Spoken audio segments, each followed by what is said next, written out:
Assalamualaikum warahmatullahi wabarakatuh. Yang terhormat Bapak dosen pengampu mata kuliah Kearsian dan Pemikiran Muhammad Natsir, Bapak Afridian Wirahadi Ahmad, SE, MSc, AKCA. Pada kesempatan kali ini, saya akan menyampaikan presentasi ujian akhir semester dengan judul materi Pemikiran Muhammad Natsir terhadap bangsa dan umat, serta relevansinya dengan kondisi bangsa dan umat pada saat ini.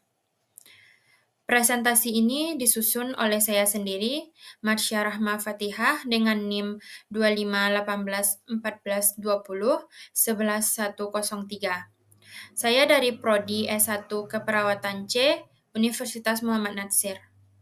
Melalui presentasi ini, saya berharap kita semua dapat memahami pemikiran Muhammad Natsir sebagai tokoh bangsa dan tokoh Islam, serta mengambil nilai-nilai positif yang relevan dengan kehidupan kita saat ini, khususnya sebagai mahasiswa dan calon tenaga kesehatan. Baiklah, yang pertama kita akan membahas siapa sih Bapak Muhammad Natsir itu. Bapak Muhammad Natsir merupakan salah satu tokoh penting dalam sejarah Indonesia yang dikenal sebagai tokoh Islam sekaligus nasionalis sejati. Beliau lahir di Alahan Panjang, Sumatera Barat pada tanggal 17 Juli 1908 dan wafat di Jakarta pada tanggal 6 Februari 1993. Dari sisi pendidikan, Muhammad Natsir menempuh pendidikan di Sekolah Tinggi Islam dan kemudian melanjutkan pendidikannya di Universitas Al-Azhar, Kairo, yang merupakan salah satu pusat pendidikan Islam terbesar di dunia. Latar belakang pendidikan ini sangat mempengaruhi cara berpikir beliau yang selalu mengaitkan nilai keislaman dengan kehidupan sosial dan kenegaraan. Dalam perjalanan karirnya, Muhammad Natsir dikenal sebagai wartawan, penulis, dan politisi. Beliau pernah menjabat sebagai Menteri Penerangan Republik Indonesia pada tahun 1946 hingga tahun 1948, serta sebagai Perdana Menteri Republik Indonesia yang kelima pada periode 1950 hingga 1951. Selain itu, beliau juga menjabat sebagai Ketua Umum Partai Masyumi. Salah satu jasa terbesar Muhammad Natsir bagi bangsa Indonesia adalah Mosi Integral Natsir pada tahun 1950 yang berhasil menyatukan kembali Indonesia dari bentuk Republik Indonesia Serikat menjadi Negara Kesatuan Republik Indonesia. Dalam sejarah bangsa Indonesia, ada tokoh-tokoh yang berjuang dengan pedang, ada yang berjuang dengan politik, ada yang berjuang dengan pikiran dan pena. Salah satu di antaranya adalah Muhammad Natsir. Sosok yang tidak hanya dikenal sebagai politikus Islam, tetapi juga seorang pemikir, guru, dan negarawan sejati. Ia memperjuangkan gagasan besar bahwa Islam dan nasionalisme bukan dua kutub yang bertentangan, melainkan dua kekuatan yang bisa berjalan beriringan membangun bangsa. Sejak kecil, Muhammad Natsir tumbuh dalam lingkungan keluarga yang sederhana, yang religius. Ayahnya, Idris Sultan Saripado, bekerja di kantor pemerintahan, sementara ibunya Khadijah dikenal sebagai perempuan yang taat beragama. Pendidikan formalnya dimulai di Holland Island School (HIS) di Solo, lalu lanjut ke White Bridge Leger on the Witch Mulo di Padang. Namun sejak muda, Muhammad Natsir sudah menunjukkan kecerdasan dan kedisiplinan yang luar biasa. Di masa itu, pendidikan barat diperkenalkan oleh Belanda, tetapi Muhammad Natsir tidak menolak modernitas. Ia justru memadukannya dengan semangat keislaman yang ia pelajari dari ulama lokal.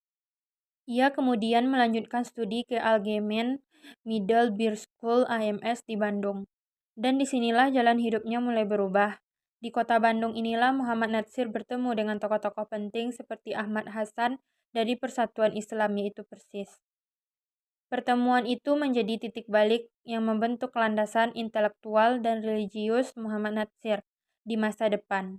Di Bandung, Natsir mulai aktif menulis. Ia banyak membaca karya-karya pemikir Islam dunia seperti Muhammad Abduh, Rashid Ridho, dan Iqbal. Ia juga menulis artikel-artikel di majalah pembela Islam dan Panji Islam yang membahas hubungan antara Islam, ilmu pengetahuan, dan kemajuan bangsa. Pada usia muda, M. Natsir sudah dikenal sebagai pemikir tajam yang mampu menjembatani dunia Islam dan modernitas. Baginya, Islam bukan penghalang kemajuan, justru sumber inspirasi untuk kemajuan itu sendiri.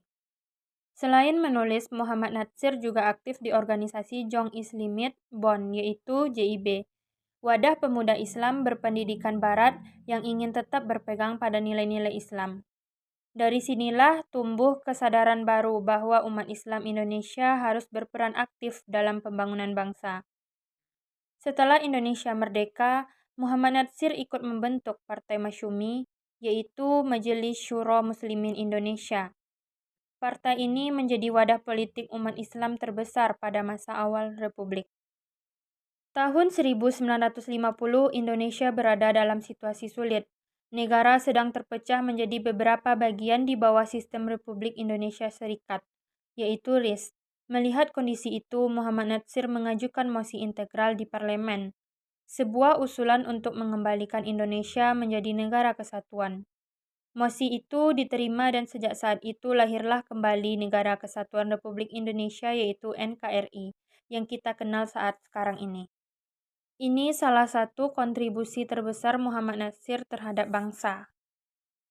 Ia juga mendirikan Dewan Dakwah Islamiyah Indonesia atau yang dikenal dengan DDII pada tahun 1967. Organisasi yang berfokus pada pekadaran dai dan penguatan pendidikan Islam di pelosok-pelosok Indonesia. Muhammad Natsir juga aktif di organisasi dunia Islam seperti World Muslim Congress dan Robitoh Alam Islami yang membuat namanya dikenal luas di Timur Tengah dan dunia Muslim internasional. Muhammad Natsir juga menulis banyak karya penting yang membahas hubungan antara Islam, modernitas, dan politik. Buku Kapita Salekta menjadi warisan intelektual terbesarnya berisi kumpulan artikel, pidato, dan esai yang menampilkan kecerdasan logis dan kedalaman spiritual.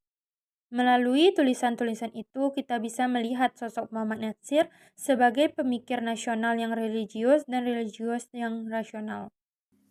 Baiklah, di sini saya akan membahas pemikiran Muhammad Natsir tentang bangsa atau nasionalisme. Dalam pemikirannya tentang bangsa dan nasionalisme, Muhammad Natsir menolak konsep nasionalisme sempit atau chauvinisme. Menurut beliau, nasionalisme yang memisahkan agama dari kehidupan bernegara justru akan melemahkan moral dan jati diri bangsa. Muhammad Natsir berpendapat bahwa agama dan negara tidak boleh dipertentangkan, melainkan harus saling melengkapi.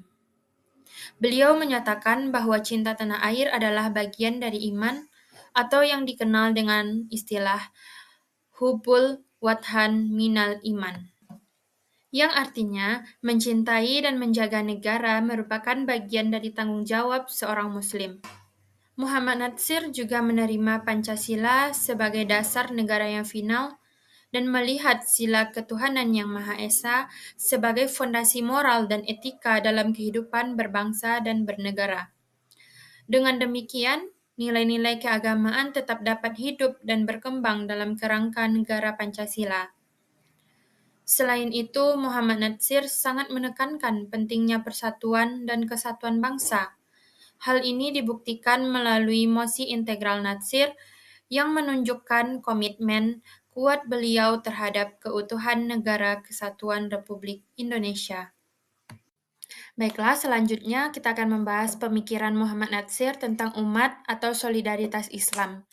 Selain membahas bangsa, Muhammad Natsir juga memiliki perhatian besar terhadap umat Islam. Yang pertama, beliau menekankan pentingnya ukhuwah Islamiyah, yaitu persaudaraan sesama umat Islam di seluruh dunia tanpa memandang suku, bangsa, ataupun latar belakang. Yang kedua, Muhammad Natsir juga memandang bahwa umat Islam perlu berperan aktif dalam politik. Partisipasi politik dianggap penting untuk menciptakan masyarakat yang adil, makmur, dan sejahtera sesuai dengan nilai-nilai Islam, bukan dengan cara kekerasan atau ekstremisme. Yang ketiga, Muhammad Natsir sangat menekankan pendidikan dan moralitas. Menurut beliau, Kemajuan bangsa tidak akan bermakna jika tidak disertai dengan kemajuan akhlak dan moral umatnya. Pandangan ini sangat relevan dengan dunia keperawatan, di mana nilai moral, empati, dan tanggung jawab menjadi dasar utama dalam pelayanan kesehatan.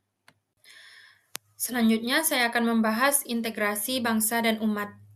Muhammad Natsir berpandangan bahwa bangsa dan umat bukanlah dua hal yang bertentangan. Menurut beliau, agama Islam menjadi sumber nilai, etika, dan moral dalam membangun bangsa yang kuat dan berintegritas. Sementara itu, negara Indonesia menjadi wadah untuk mengimplementasikan nilai-nilai keagamaan dalam kehidupan bermasyarakat. Beliau menegaskan bahwa menjadi seorang nasionalis yang baik tidak berarti harus meninggalkan identitas keislaman. Begitu pula sebaliknya, menjadi seorang Muslim yang taat tidak berarti mengabaikan kewajiban sebagai warga negara. Dengan integrasi antara bangsa dan umat ini, tujuan bersama yang ingin dicapai adalah kemerdekaan sejati, keadilan sosial, dan kemakmuran bersama, baik bagi bangsa Indonesia secara keseluruhan maupun bagi umat Islam ini khususnya. Baiklah, selanjutnya saya akan membahas relevansi kondisi saat ini terkait dengan isu kebangsaan. Pemikiran Muhammad Natsir masih sangat relevan dengan kondisi Indonesia saat ini. Salah satu tantangan kebangsaan yang kita hadapi adalah polarisasi dan perpecahan akibat perbedaan politik dan kepentingan kelompok. Dalam hal ini, pemikiran Muhammad Natsir melalui mosi integral mengajarkan pentingnya mengutamakan persatuan bangsa di atas kepentingan pribadi atau golongan. Selain itu, semangat kebangsaan Muhammad Natsir juga penting untuk merawat kebinekaan dan menghadapi ancaman disintegrasi bangsa. Konsep nasionalisme religius yang beliau tawarkan menjadi penyeimbang terhadap paham radikalisme, baik yang bersifat sekuler maupun keagamaan. Selanjutnya, saya akan membahas relevansi kondisi saat ini terkait dengan isu keumatan. Dalam konteks keumatan, pemikiran Muhammad Natsir sangat relevan dengan berbagai permasalahan saat ini, seperti krisis moral, korupsi, dan rendahnya integritas.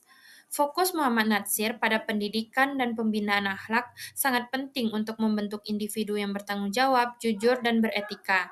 Beliau juga mendorong umat Islam untuk berpartisipasi aktif dan konstruktif dalam kehidupan politik, bukan bersikap apatis maupun ekstrim. Selain itu, konsep solidaritas global atau Ukhuwah Islamiyah mengajarkan kepedulian terhadap isu-isu kemanusiaan yang menimpa umat Islam di berbagai belahan dunia. Baiklah, dari materi yang sudah saya jelaskan tadi, kita dapat menarik kesimpulan bahwa Muhammad Natsir adalah sosok inspiratif yang berhasil mengintegrasikan identitas keislaman yang kuat dengan komitmen kebangsaan yang mendalam.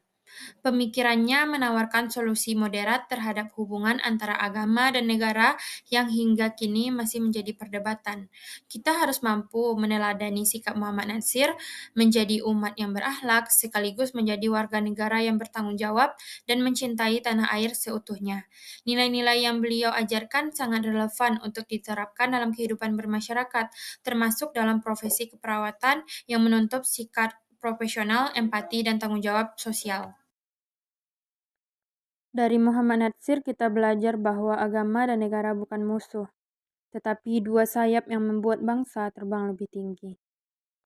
Muhammad Natsir bukan hanya bagian dari sejarah, tapi juga cermin untuk melihat masa depan Indonesia yang adil, bermoral, dan beriman.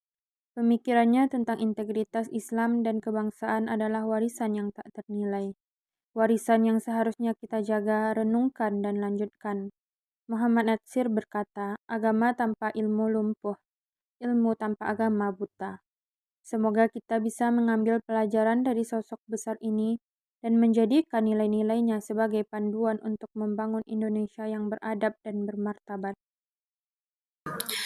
Dari materi yang sudah saya jelaskan tadi, ada salah satu kalimat dari Muhammad Natsir yang sangat sesuai dengan materi yang saya sampaikan, yaitu suatu bangsa tidak akan maju sebelum ada di antara bangsa itu segolongan guru yang suka berkorban untuk keperluan bangsanya.